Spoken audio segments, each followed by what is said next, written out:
सुना था आप रोई भी थी। वो पार्ट मैंने स्किप कर दिया, लेकिन हाँ बहुत ज़्यादा, मैं बहुत ज़्यादा रोने लगी थी। लाइक बहुत खुशी हो रही थी।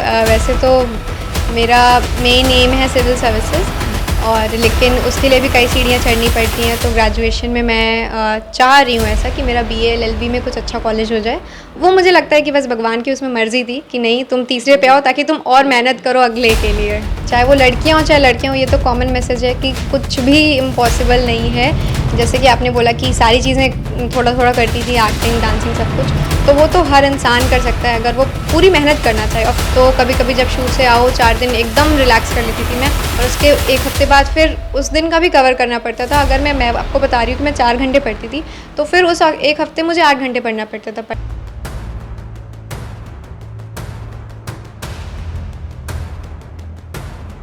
नमस्कार, बदलेगा भारत देख रहे हैं आप। आज आपको हम एक ऐसी बच्ची से मिलाने वाले हैं जिसने अपनी कामयाबी से एक नई इबारत लिखी है। जब आप उस बच्ची से मिलेंगे या जब वो बच्ची स्क्रीन पर आएगी तो शायद आप उसे देख करके अंदाज़ा नहीं लगा पाएंगे कि इतनी प्यारी सी, इतनी छोटी सी बच्ची और कामयाबी इतनी बड़ी। मैं बात कर रहा हूं आजमगढ़ की उस बेटी का, उस बिटिया का, जिसने कल CBSE के रिजल्ट आते ही पूरे ज़िले में धूम मचाते हुए जो लड़कियों का ग्रुप है उसमें पूरे ज़िले में पहला स्थान हासिल किया है, और ओवरऑल अगर देखा जाए तो ज़िले में तीसरा स्थान उसने हासिल किया है। नाम है प्रतीक्षा तिवारी। मेरी दाहिनी तरफ बैठी हैं, उनसे हम लोग बातचीत करेंगे कि उन्हें ये कामयाबी किस तरह से मिली, उनकी तैयारी कैसे थी, किस तरह से उन्होंने पढ़ाई लिखाई किया। अमूमन हमने देखा है कि जो कामयाब होने वाले बच्चे 24 घंटा में 18 घंटा पढ़ाई किया, ये इस तरह के स्टेटमेंट उनके आते हैं। लेकिन प्रतीक्षा ने किस तरह से इसे किया है ये जानना बेहद ज़रूरी है। मैं ये बातें क्यों कह रहा हूँ, वो इसलिए कि पढ़ाई के साथ साथ प्रतीक्षा इतनी कम उम्र में आजमगढ़ ज़िले के मशहूर शायर, जिसके आवारा सजदों ने पूरी दुनिया को झूमने पे मजबूर कर दिया, कैफी आज़मी साहब, शबाना आज़मी जी। तो मीर अक्सर नाम की एक मूवी बनी थी कैफी आज़मी साहब पर, उस फिल्म में भी इस बच्चे ने अभिनय किया, और उसके बाद कई भोजपुरी फिल्मों में भी प्रतीक्षा ने अभिनय किया है। तो ये सारी बातें जब हम एक जगह लाकर देखने की कोशिश करते हैं तो ये समझने के लिए हमें अब प्रतीक्षा से सीधे बात करनी पड़ेगी कि आखिर इन तमाम चीज़ों को करते हुए इस बच्ची ने जो बच्चियों का वर्ग है, बालिका वर्ग है, उसमें पूरे ज़िले में टॉप किया है।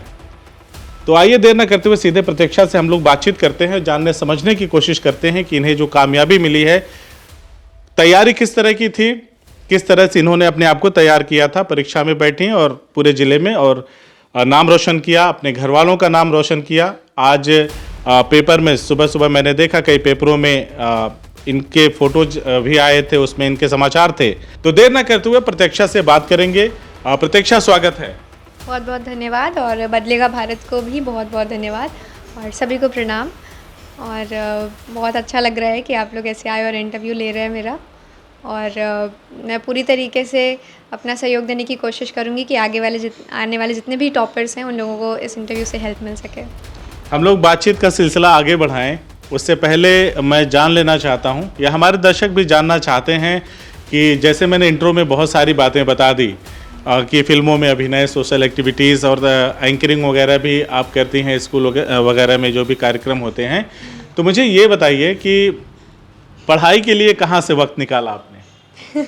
ये बहुत टिपिकल सा क्वेश्चन है, और ये बहुत लोग मुझसे ये क्वेश्चन पूछते हैं, और इसके लिए कभी भी कोई एक जवाब नहीं निकल पाता है, क्योंकि वो सिचुएशन पे डिपेंड करता है। क्योंकि ऐसा तो नहीं है कि एक ही महीने में मुझे एक्टिंग भी करनी है, डांसिंग भी करनी है। तो किसी महीने में सिर्फ एक्टिंग ही पूरा 15 दिन 20 दिन की शूटिंग हो जाती है। किसी मंथ में जैसे 15 अगस्त है तो उस दिन कभी कहीं एंकरिंग करनी है या कहीं पे डांस करना है। तो ये अलग अलग चीज़ें रहती हैं हमेशा से।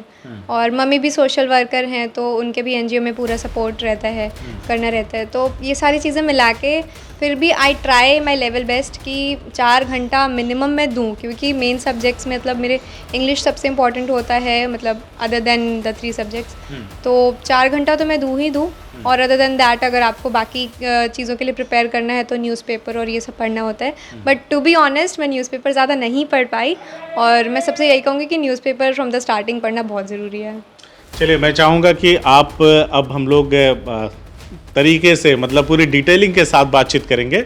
अब मैं चाहता हूँ कि अपने माता पिता का परिचय देते हुए और आपके स्कूल का भी परिचय बताएं जहाँ पे आपने पढ़ाई की और इस तरह की कामयाबी हासिल की। जी बिल्कुल, ये बहुत ज़रूरी है। आपने थोड़ा बहुत परिचय दिया भी है शुरुआत में। और मेरे माताजी का नाम है डॉक्टर पूनम तिवारी, और वो एक गायनेकोलॉजिस्ट हैं और सोशल वर्कर भी हैं और एक्टिविस्ट भी हैं। और मेरी पिताजी का नाम है डॉक्टर देवी प्रसाद तिवारी, और हम लोग मूल रूप से तो रानी की सराय परसाहा के निवासी हैं, लेकिन मेरे पापा पढ़ाई के इस दौरान यहाँ पे आजमगढ़ में आके स्थित हुए और तब से हम लोग यहीं पे रहते हैं। और मेरा ननिहाल भी यहीं आजमगढ़ में ही है। और बस मम्मी पापा हमेशा मुझे ऐसे ही सपोर्ट करते रहते हैं पढ़ाई के लिए, पूरा मुझे सब कुछ, मतलब उतना तो मेरे ख्याल से भाई को भी नहीं मिलता होगा जितना मुझे, क्योंकि मैंने इंटरेस्ट दिया अपना दिखाया तो बस। और मैंने पढ़ा है Saint Xavier's high school Samarpur से, और 11th-12th मैंने वहाँ से पढ़ा है। उसके पहले मैं जीडी में थी क्लास 8 to 10th, और उसके पहले मैंने बाकी LKG से अपना 7th तक मैं ज्योति निकेतन में थी। इस तरह का अगर कोई बच्ची अपना परिचय दे, मुझे तो हालांकि मैं बहुत सारे लोगों से मिलता जुलता रहता हूं, लेकिन इस तरह का मतलब एक तरीके में एक लय में जाके अगर कोई अपना परिचय दे तो निसंदेह प्रत्यक्षा तिवारी हो सकती हैं, दूसरा कोई नहीं। जैसा कि मैंने बताया कि हर विधा में माहिर ये बच्ची जिस काम को भी करती है पूरी तन्मयता से, पूरे दिल से, और कहते हैं कि दिल से किया गया काम जो होता है उसका परिणाम हमेशा अच्छा आता है, और परिणाम अच्छा आया भी। रिएक्शन क्या रहा जब किसने बताया कि प्रतीक्षा तुमने कमाल कर दिया है? मैं अभी बाकी भी सिविल सर्विसेज की प्रिपरेशन कर रही हूँ, तो उसकी मैं कोचिंग के लिए जाती हूँ 8 to 10। तो मैं वहाँ से आई और मुझे नींद आ रही थी, तो मैं सो जाती हूँ थोड़ा बहुत। तो मैं सोई, और मैं सोई हुई थी, मम्मी भी सोई हुई थी, और एक लोग का फ़ोन आता है और उन्होंने बोला कि प्रतीक्षा का क्या हुआ। तो मम्मी ने बोला कि क्या हुआ, तो फिर क्योंकि किसी को पता नहीं था और CBSE ने कोई ऐसा वो भी नहीं न्यूज़ निकाली थी कि आज रिज़ल्ट आने वाला है। तो फिर उन्होंने पूछा तो मम्मी को पता चला कि रिज़ल्ट आ रहा है, तो उन्होंने, मैं बगल में थी, मुझे तुरंत जगाया और मैं एकदम शॉक्ड होके उठी, मेरी हार्ट बीट पूरी फास्ट थी। और फिर मैं ढूंढते ढूंढते गई और सब कुछ मैंने निकाला, और जैसे ही मैं अभी अपना रिज़ल्ट देख रही हूँ कि हाँ पास हूँ और इन सब्जेक्ट्स में इतने मार्क्स हैं, आई कैलकुलेटेड, और जैसे मेरे कैलकुलेट पे 97.2 आ रहा है, वैसे मुझे मेरे क्लास टीचर कृष्णेंदु खामरी सर ने फ़ोन किया, और उन्होंने फिर मुझसे बोला कि बेटा आप स्कूल आ जाओ, आपकी ये रैंक है, ह्यूमैनिटीज़ में आपने टॉप किया है आजमगढ़ में, और यही सारी चीज़ें हैं। तो फिर मैं भागी जल्दी जल्दी गई, रास्ते में बारिश में भीग गई। सुना था आप रोई भी थी। वो पार्ट मैंने स्किप कर दिया, लेकिन हाँ मैं बहुत ज़्यादा रोने लगी थी। लाइक बहुत खुशी हो रही थी अंदर से, क्योंकि मेहनत मैंने की थी, वाकई की थी, और बहुत स्ट्रगल करना पड़ा था। मतलब पेरेंट्स ने सब कुछ दिया था, लेकिन वो परिस्थितियाँ, कभी कभी भगवान चाहते हैं कि आप स्ट्रगल करें तो परिस्थितियाँ बना देते हैं वैसे। तो बहुत बहुत मेहनत, बहुत जूझना पड़ा था बहुत सारी चीज़ों से, और उसके बावजूद भी जब ऐसा परिणाम आया तो मैं मम्मी को पकड़ के तुरंत रोने लगी और बहुत देर तक रोई। और फिर पापा आए, फिर उनको पकड़ के रोने लगी और पापा भी रोने लगे, सब लोग इतने खुश थे। और मेरा मेन रीज़न यही है, ये सारी चीज़ें खुशी वाला था ना? हाँ, मुझे मेरा मेन रीज़न यही है कि मुझे इतना अच्छा लगता है, मैं कुछ भी करती हूँ, क्योंकि मेरे पेरेंट्स को उससे बहुत ही ज़्यादा प्राउड फील होता है, बहुत खुश होते हैं, और ये बस मेरा मेन रीज़न है। मैं तो लाइफ में ऐसी हूँ कि मुझे कुछ भी ना मिले, मैं फिर भी एक कॉर्नर में बहुत शांति से रह सकती हूँ, but just because I know कि मेरे पेरेंट्स को कितना अच्छा फील होता है और कितना उन लोगों ने स्ट्रगल किया यहाँ तक पहुँचने के लिए, तो मैं चाहती हूँ कि मैं उस स्ट्रगल को बरकरार रखूँ। अच्छा प्रतीक्षा, जैसे मैंने बताया कि आप अदर एक्टिविटीज़ भी करते रहती हैं, कभी फिल्मों में काम करने का मौका मिला, मीर अक्सम वगैरह का मैंने जिक्र किया, कुछ भोजपुरी फिल्मों में बात हुआ था आपकी मम्मी से, तो उन्होंने मुझे बताया कि जौनपुर में शूट हो रहा है।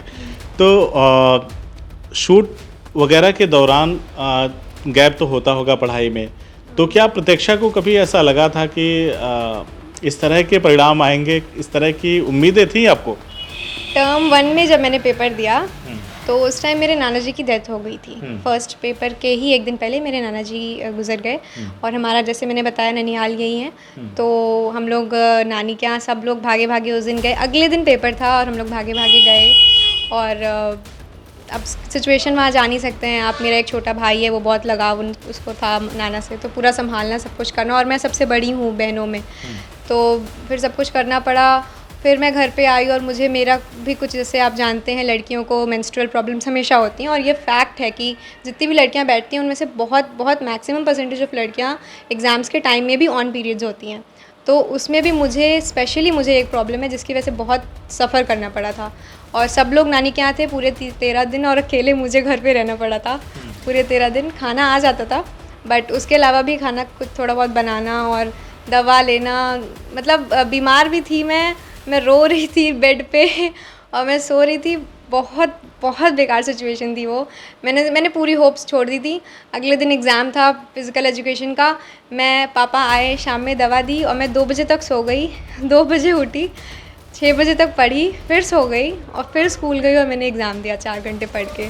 और फ़िज़िकल एजुकेशन में मेरा 99 है। क्या बात, शाबाश। और उसके बाद फिर ऐसे ही चलता रहा। थोड़ा बहुत आते थे मम्मी पापा घर पे टर्म 1 में, बट करना पड़ा खुद से सब कुछ। तो क्या रहा टर्म 1 का रिजल्ट, क्या रहा? तो टर्म 1 में भी मेरा 98% टॉप 4 का था, और ऐसे 97% था, 90। तो उसमें आ गया। तो आई वाज लाइक कि जब इतने डिस्टर्बेंसेस के बाद भी भगवान चाह रहे हैं कि मेरा इतना आ सकता है, तो शायद वो एक होप दे रहे हो कि नहीं, तुम आगे भी कर सकती हो।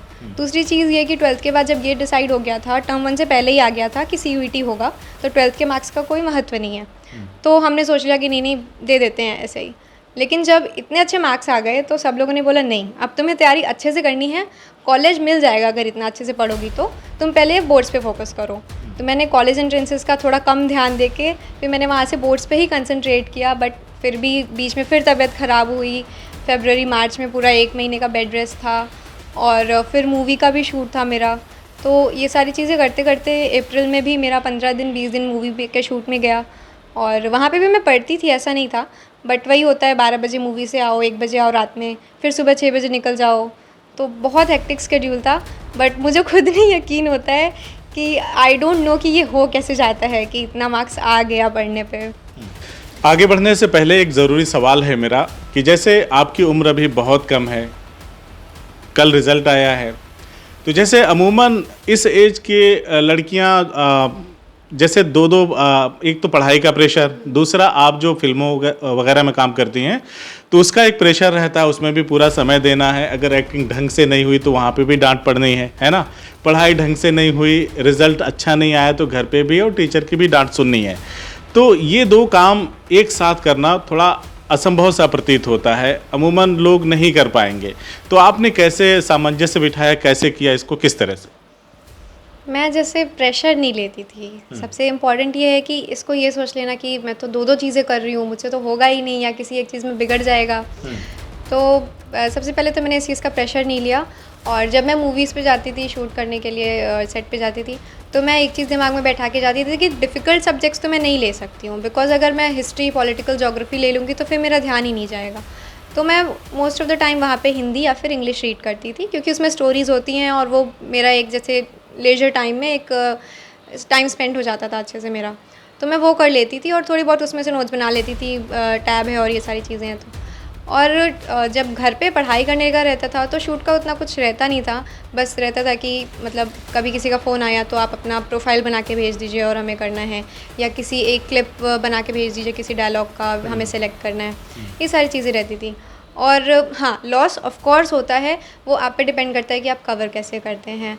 तो कभी कभी जब शूट से आओ 4 दिन एकदम रिलैक्स कर लेती थी मैं, और उसके 1 हफ्ते बाद फिर उस दिन का भी कवर करना पड़ता था। अगर मैं आपको बता रही हूँ कि मैं 4 घंटे पढ़ती थी, तो फिर उस 1 हफ्ते मुझे 8 घंटे पढ़ना पड़ता था पर डे, बिकॉज वो कहीं ना कहीं मैनेज करना पड़ेगा। जो आपने अपना एक सिस्टम जनरेट किया था उसको आपको फॉलो भी करना था, उसमें कहीं से कोई कोताही नहीं बरती आपने? बिल्कुल नहीं। वो अगर मैं वो करती तो फिर हो ही नहीं पाता। और ऑलरेडी मैं मतलब ये सिस्टम बहुत इजी है अगर आप करना चाहें तो, लेकिन ऑलरेडी मेरा ये मतलब फिज़िकल इतना फिटनेस नहीं थी मेरी, इसकी वजह से बहुत प्रॉब्लम हो रही थी। तो मैं अगर उसमें अपने सिस्टम में थोड़ा सा भी गड़बड़ करती तो मैं इसको फिर कवर नहीं कर पाती। तो मुझे बिल्कुल भी उसमें मैं बिल्कुल एडजस्ट नहीं कर पाती थी कि अगर 1 भी घंटे का मेरा इधर उधर हुआ। और पेरेंट्स इसमें बहुत सपोर्ट करते थे। अगर वो लोग जानते थे कि शूटिंग से आई है और अगले दिन से इसको करना है, तो 2 दिन सोने देते थे अच्छे से। अगले दिन से मैं पढ़ती थी, तो उस टाइम फिर घर के भी काम मुझे नहीं बोले जाते थे करने के लिए। लेकिन मैंने मार्च अप्रैल में बिल्कुल काम नहीं किया है घर का, बिल्कुल भी नहीं। बेड रेस्ट था पहले तो, फिर जब शूट से भी आई तो मैंने घर का कुछ नहीं किया। ऐसे थोड़ा बहुत रहता है, बट जब मम्मी पापा भी समझते हैं, वो प्रेशर जो पेरेंट्स समझते हैं उसकी वजह से। कितनी अच्छी बात है, कितनी प्यारी बात है कि एक गर्ल्स टॉपर जो 12वीं की टॉपर है गर्ल्स में, और वो कह रही मुझे घर का काम नहीं करना पड़ा। यानी आप बहाने नहीं बना सकते। यानी ये बच्ची ईमानदारी से कबूल कर रही कि उन 2 महीनों में आपने काम नहीं किया। यानी काम करती है, घर का भी ये बच्ची काम करती है, और इन सारी चीज़ों को करते हुए इतना बड़ा अचीवमेंट। अब आते हैं आपके सब्जेक्ट वाइज, है ना, किस विषय में कितना नंबर मिला? मेरा 6 सब्जेक्ट्स थे, एक एडिशनल था हिंदी, और बाकी 5 मेन थे मेरे histories, political science, geography, English और फिज़िकल एजुकेशन। और अगर नंबर मैं बताऊंगी तो मेरा हिस्ट्री में सबसे ज़्यादा था, 100 था मेरा, 100 आउट ऑफ 100। और पॉलिटिकल साइंस में और ज्योग्राफी में 96, और मेरा फिज़िकल एजुकेशन में 99, इंग्लिश में 95, और हिंदी में मेरा 92 था। बिकॉज़ फिर वही बात आ जाती है कि एडिशनल सब्जेक्ट था और बाकी एग्ज़ाम्स अच्छे जा चुके थे, तो एक प्रेशर लास्ट एग्ज़ाम तक आते आते आप एग्जॉस्ट हो जाता है आपका ब्रेन। तो जब मैं कॉन्फिडेंट हो गई थी कि मेरा एग्ज़ाम सारे अच्छे से हो चुके हैं, तो मैंने इस पर थोड़ा सा कम ध्यान दिया। और उस टाइम शायद कुछ फंक्शन भी था, अभी मुझे याद नहीं आ रहा है, तो फिर मैंने दे दिया हिंदी का, बट थोड़ा कम हो गया उसमें। कितने परसेंट का गैप रह गया कि सिर्फ गर्ल्स टॉपर नहीं, आप पूरे ज़िले में सभी वर्गों में, मतलब बॉयज़ एंड गर्ल्स में सब में टॉप कर लें? कितना मार्जिन रह गया? डिफरेंस कुछ खास नहीं था और कुछ खास था भी, क्योंकि ऑल ओवर 0.4 का डिफरेंस था, परसेंट का भी नहीं, 0.4 का डिफरेंस था। लाइक 1% अगर 0.10 का होता है तो 0.4 का उसमें डिफरेंस था। और फर्स्ट जिनकी रैंक है उनका है 97.6, और फिर सेकंड का है 97.4, और मेरा 97.2।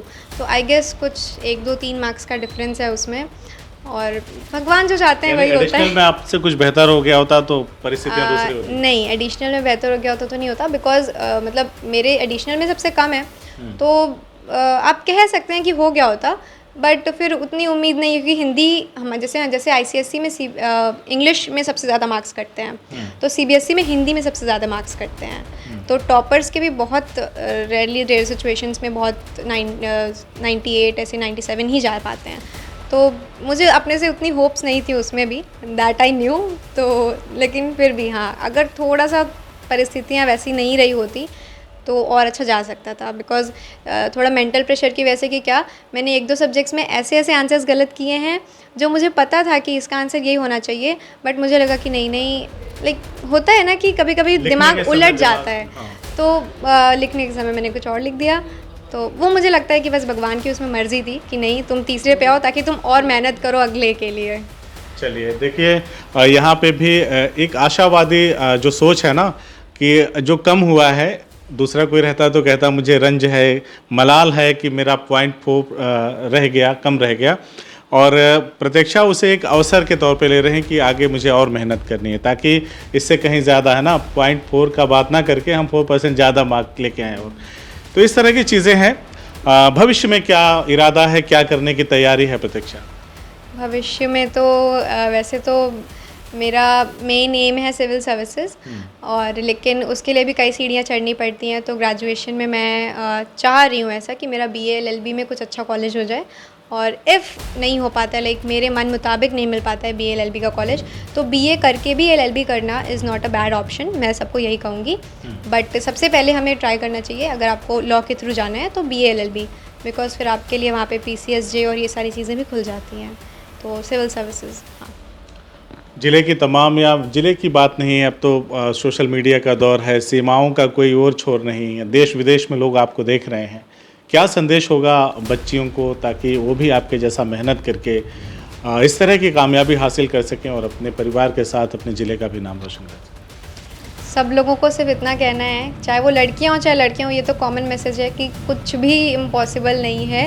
जैसे कि आपने बोला कि सारी चीज़ें थोड़ा थोड़ा करती थी, एक्टिंग, डांसिंग, सब कुछ, तो वो तो हर इंसान कर सकता है अगर वो पूरी मेहनत करना चाहे। ऑफ कोर्स अगर आपका कोई चीज़, एक चीज़ पैशन है और एक चीज़ नेसेसिटी है, पढ़ाई एक नेसेसिटी होती है, अगर वो दोनों चीज़ आप साथ में करना चाहें, आप ईजी गोइंग कर सकते हैं। और लड़कियों की बात रही तो लड़कियों को यही रहता है कि घर में काम करना पड़ता है, इस वजह से नहीं पढ़ पाती हूँ, या मैं बीमार पड़ गई, या ये, तो बहाने अपनी जगह होते हैं और रीज़न्स अपनी जगह होते हैं। रीज़न कोई भी ऐसा नहीं है जो आपको पीछे खींच सके। बहाने 100 हैं लेकिन कोई एक भी रीज़न नहीं है जो आपको पीछे खींच सके। तो बिल्कुल भी नहीं, आप पढ़ाई भी कर सकती हैं, आप घर के काम भी कर सकती हैं, आप सब कुछ कर सकती हैं। बिकॉज़ मैं और मेरी कई ऐसी फ्रेंड्स हैं जो घर के भी काफ़ी काम करती हैं, बाहर के भी काफ़ी काम करती हैं और साथ साथ में पढ़ती हैं। तो कोई भी रीज़न एक भी नहीं है, एक्सक्यूज़ेस 100 हैं, वो आप पे डिपेंड करता है कि आप क्या चूज़ करते हैं। तो देखा आपने, हमने बात किया प्रतीक्षा से, बेहद प्यारी बच्ची, और क्या ही बताऊं मैं, मोटिवेशनल स्पीच भी लास्ट में आ गई और मेरे लिए कहने को कुछ शेष नहीं है। ऐसे बच्चे अगर हैं, इस तरह के बच्चे अगर हैं हमारे समाज में, हमारे ज़िले में, हमारे परिवार में, हमारे देश में, तो मेरा ये दावा है कि एक ना एक दिन ज़रूर बदलेगा भारत। हमसे बातचीत करने के लिए बहुत बहुत शुक्रिया। बहुत बहुत धन्यवाद सभी लोगों को।